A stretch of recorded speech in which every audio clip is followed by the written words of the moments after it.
ലോകത്തെ വലിയ ധനികനായ ഇലോൺ മസ്കും AI വിപ്ലവത്തിൻ്റെ അമരക്കാരനായ സാം ആൾട്ട്മാനും തമ്മിൽ വലിയൊരു പോരാട്ടത്തിന് തുടക്കമായിരിക്കുകയാണ്. ആധുനിക ടെക് ചരിത്രത്തിലെ ഏറ്റവും വലിയ നിയമയുദ്ധങ്ങളിലൊന്നാണ് കാലിഫോർണിയയിലെ ഓക്ലൻഡ് കോടതിയിൽ നടക്കുന്നത്. ഏപ്രിൽ 27-ന് ജൂറി സെലക്ഷനോടെ തുടങ്ങിയ കേസിൻ്റെ വിചാരണയിൽ മസ്ക് നേരിട്ട് സാക്ഷിമൊഴി നൽകി കഴിഞ്ഞു. എന്തുകൊണ്ടാണ് പഴയ രണ്ട് സുഹൃത്തുക്കൾ ഇലോൺ മസ്കും സാം ആൾട്ട്മാനും ശത്രുക്കളായത്? OpenAI എന്ന ലാഭേച്ഛയില്ലാത്ത സ്ഥാപനം എങ്ങനെ $850 ബില്യൺ മൂല്യമുള്ള കോർപ്പറേറ്റ് ഭീമനായി?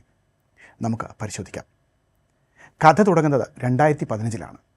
ഗൂഗിളിനെ പോലെയുള്ള കമ്പനികൾ AI കുത്തകയാക്കുമെന്ന് ഭയന്ന ഇലോൺ മസ്കും സാം ആൾട്ട്മാനും ചേർന്ന് OpenAI സ്ഥാപിച്ചു.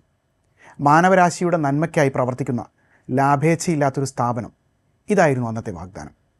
അതിനായി $40 മില്യൺ മസ്ക് നിക്ഷേപിച്ചു. എന്നാൽ 2019-ൽ OpenAI ഫോർ പ്രോഫിറ്റ് വിഭാഗം തുടങ്ങിയതോടെ എല്ലാം മാറി മറിഞ്ഞു. മസ്കിൻ്റെ പ്രധാന ആരോപണവും ഇതാണ്. സാം ആൾട്ട്മാനും ഗ്രെഗ് ബ്രോക്ക്മാനും ചേർന്ന് തന്നെയും പൊതുജനങ്ങളെയും വഞ്ചിച്ചു. ലാഭേച്ഛയില്ലാത്ത സ്ഥാപനമായി തുടങ്ങിയ OpenAIയെ അവർ മൈക്രോസോഫ്റ്റിൻ്റെ ഒരു ക്ലോസ്ഡ് സോഴ്സ് സബ്സിഡറിയാക്കി മാറ്റി എന്നാണ് മസ്ക് ആരോപിക്കുന്നത്. ഒരു ചാരിറ്റിയെ മോഷ്ടിക്കുന്നത് തെറ്റാണെന്നായിരുന്നു കഴിഞ്ഞ ദിവസം കോടതിയിൽ ഹാജരായ മസ്കിൻ്റെ ആരോപണം. മനുഷ്യബുദ്ധിയോട് കിടപിടിക്കുന്ന AI വികസിപ്പിക്കുമ്പോൾ അത് എല്ലാവർക്കും ലഭ്യമാക്കണമെന്ന കരാർ ലംഘിക്കപ്പെട്ടുവെന്നും അദ്ദേഹം വാദിക്കുന്നുണ്ട്. ഏകദേശം $150 ബില്യൺ നഷ്ടപരിഹാരമാണ് മസ്ക് ആവശ്യപ്പെടുന്നത്. എന്നാൽ OpenAI പറയുന്നത് മറ്റൊന്നാണ്.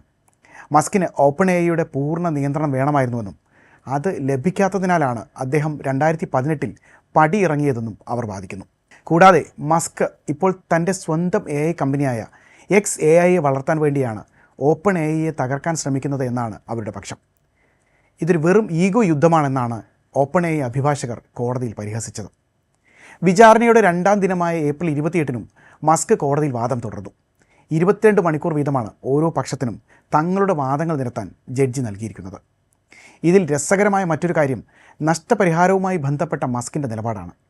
കേസ് ജയിച്ചാൽ ലഭിക്കുന്ന പണം തനിക്ക് വേണ്ടെന്നും അത് OpenAIയുടെ പഴയ നോൺ പ്രോഫിറ്റ് വിഭാഗത്തിന് നൽകുമെന്നുമാണ് അദ്ദേഹം കോടതിയെ അറിയിച്ചിട്ടുള്ളത്.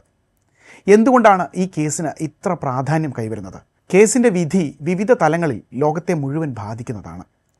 അതിൽ ഏറ്റവും പ്രധാനപ്പെട്ട വിഷയങ്ങളിലൊന്ന് നിർമ്മിത ബുദ്ധിയിലെ ധാർമ്മികതയുമായി ബന്ധപ്പെട്ടതാണ്.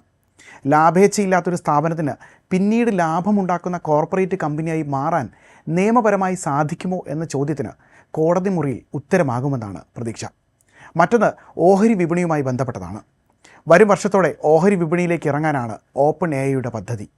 2026-ൽ നടക്കാനിരിക്കുന്ന OpenAIയുടെ വമ്പൻ IPOയുടെ ഭാവി കോടതി വിധിയെ ആശ്രയിച്ചാണ് ഇരിക്കുന്നത്. മൈക്രോസോഫ്റ്റിന് OpenAIയിലുള്ള അധികാരത്തെ കോടതി എങ്ങനെ നോക്കിക്കാണും, അത് നിയന്ത്രിക്കുന്നതടക്കം നിലപാടിലേക്ക് കടക്കുമോ എന്നും ലോകം ഉറ്റുനോക്കുന്നുണ്ട്. മെയ് അവസാനത്തോടെ കേസിൽ കോടതി പ്രാഥമിക വിധി പുറപ്പെടുവിക്കുമെന്നാണ് കരുതുന്നത്. AI ലോകത്തെ രാജാക്കന്മാരുടെ ഈ പോരാട്ടത്തിൽ ആര് ജയിക്കും? സാങ്കേതിക വിദ്യയുടെ ഭാവിയിൽ നിർണായകമായ കേസിൽ എന്ത് സംഭവിക്കും? എന്നിങ്ങനെ ചോദ്യങ്ങൾ നിരവധിയാണ്. ഉത്തരങ്ങളാവട്ടെ കോടതിക്ക് മാത്രം നൽകാനാവുന്നതും.